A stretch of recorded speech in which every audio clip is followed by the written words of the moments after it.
Hello guys, in this video I am going to show that how to check credit card live or dead.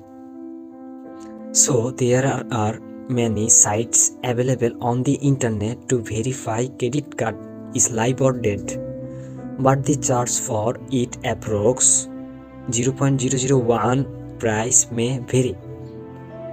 Also 89% website kill the credit card, so never use it. There are tools also available on the internet to check the credit card status, but most of them are a backdoor or Trojan, so prefer not to use it.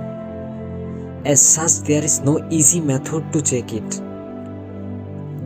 Cardar uses on ways to find it out.